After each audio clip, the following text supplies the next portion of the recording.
Good evening guys, আসসালামু আলাইকুম। সকলে কেমন আছো?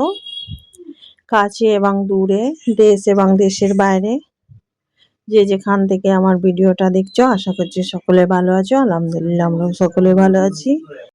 কেএন লাইফ স্টাইল ব্লগে তোমাদের সকলকে জানাই স্বাগতম। তোমাদের মাঝে নতুন আর একটা ভিডিও নিয়ে উপস্থিত হলাম। ভিডিওটা স্টার্ট করেছি সন্ধ্যা থেকে।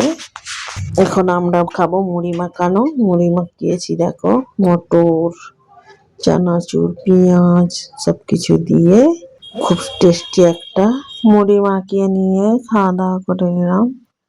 খাওয়া দাওয়ার পরে এটা এখন রাতের টাইম।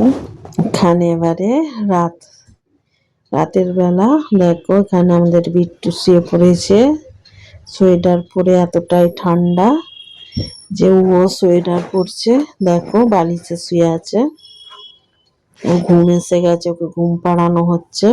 সেটা একটু তোমাদের সাথে শেয়ার করলাম। কেমন লাগছে অবশ্য কমেন্ট করে জানাবে। ঘুম পড়ে গেছে দেখো। এটা পরের দিন সকালের ভিডিও।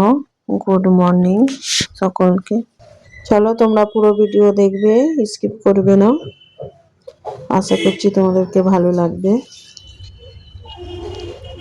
আমি পরের দিন সকাল থেকে ভিডিওটা আবার স্টার্ট করেছি। এখানে আমি কিছু কাঁচা লঙ্কা এনেছিল, কিছু বাজার এনেছিল, তার মধ্যে কাঁচা লঙ্কাগুলো আর পরিষ্কার করে রাখা হয়নি, যেহেতু আমি এগুলো বোটা ছাড়িয়ে ধুয়ে পরিষ্কার করে ডাব্বার মধ্যে ভরে রাখি।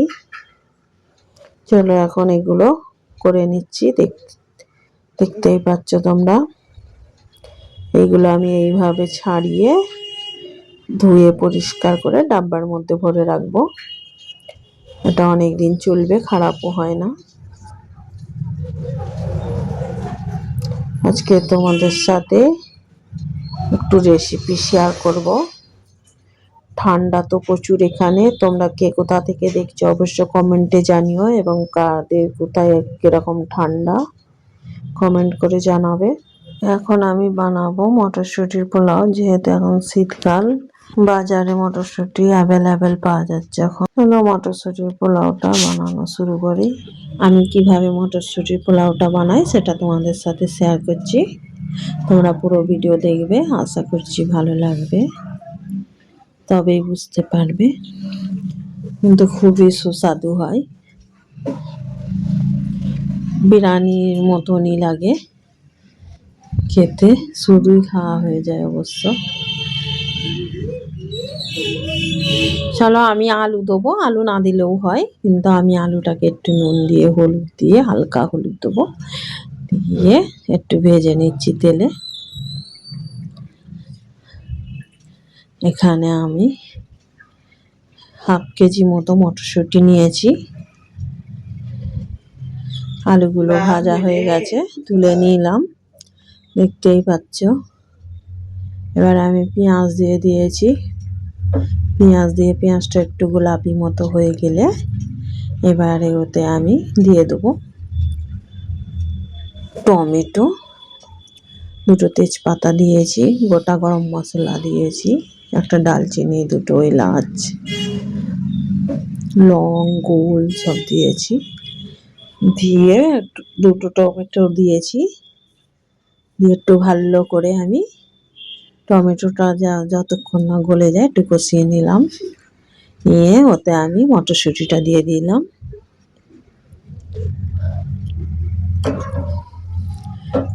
মটরশুঁটিটা বেশিক্ষণ কষাবো না, একটু কষিয়ে নিয়ে এখানে কাঁচা লঙ্কা বাটা একটু কুচি করে নিয়েছি, দিয়ে দিলাম। চার পাঁচটা কাঁচা লঙ্কা, যেহেতু এতে কাঁচা লঙ্কার ঝালটাই বেশি সুন্দর লাগে। পুরো কানপুরের স্টাইলে এটা বিরিয়ানি যেমন হয় সাদা পোলাও, সেরকম এটা মটর পোলাও হচ্ছে। এটা সেরে বেশি মশলা দিয়ে বানাবো না, সেরে হালকা কিছু মশলা দেবো। এখানে কাঁচা লঙ্কা দিয়ে দিলাম, অল্প অল্প মশলা দিয়েছি, মশলার মধ্যে দিয়েছি হলদি দিইনি, বাকি সবই মশলা দিচ্ছি। নুন দিয়ে দিলাম পরিমাণ মতো।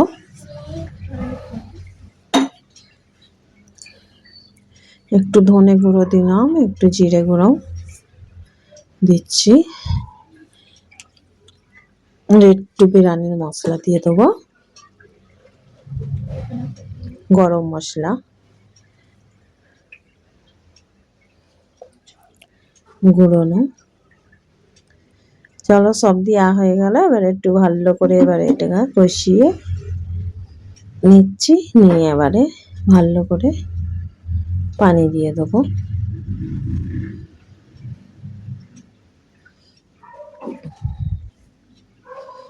তোমরা অবশ্য যদি ভালো লেগে থাকে আমার এই রেসিপিটা, অবশ্য তোমরা বানিয়ে একবার দেখবে, শুধুই খাওয়া হয়ে যাবে, এর সাথে আর কিছুই লাগবে না।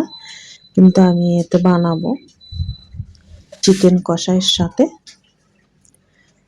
আমি তো এমনি খেতে ভালোবাসি, সেই জন্য আলু দিয়েছি, চিকেন না হলেও চলবে। চলো, আমি এখানে বাসমতি রাইস নিয়েছিলাম, যতটা মটরশুঁটি তার একটু চালটা খালি একটু বেরিয়ে নিয়েছি। 600 মতো চাল নিয়েছি আমি। তোমরা কম বেশি বাড়িয়ে নিতে পারো, বাড়িয়ে কমিয়ে নিতে পারো।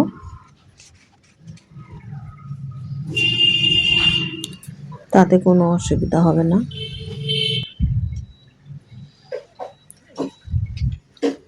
চলো, এবারে যতটা চাল তার একটু বেশি পানি দিয়ে আমি আবার ফের দুটো গোটা কাঁচা লঙ্কা দিয়ে দিলাম, দিয়ে আলুগুলো দিয়ে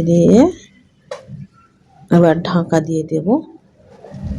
এইভাবে পোলাওটা বানালে খুবই টেস্টি হয় এবং ঝরঝরে হয়, দেখতেই পাবে তোমরা কতটা সুন্দর হয়েছে। তোমাদের কাছে সেটাই শেয়ার করব। এবার এখানে আমি যেহেতু পোলাওয়ের সাথে আমি চিকেন কষা করব, চিকেন কষার জন্য আমি তেল দিয়ে তাতে একটু পেঁয়াজ দিয়ে দিয়েছি। এবারে টমেটো কুচিয়ে নিলাম দুটো, সেটাও দিয়ে দিচ্ছি। যেহেতু আমি চিকেনটা আমি ডাইরেক্ট কষাবো, ভাজবো না, তাই একটু টাইম ধরে আমাকে কষিয়ে নিতে হবে।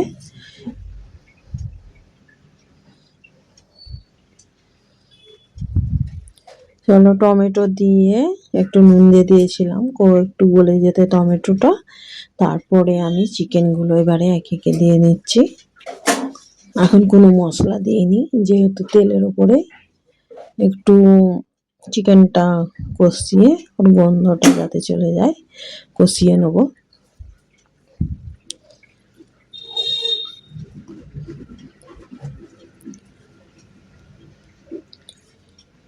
এখানে 2-3 মিনিট কষিয়ে নিয়ে এবার আমি আদা রসুন দিয়ে দিচ্ছি।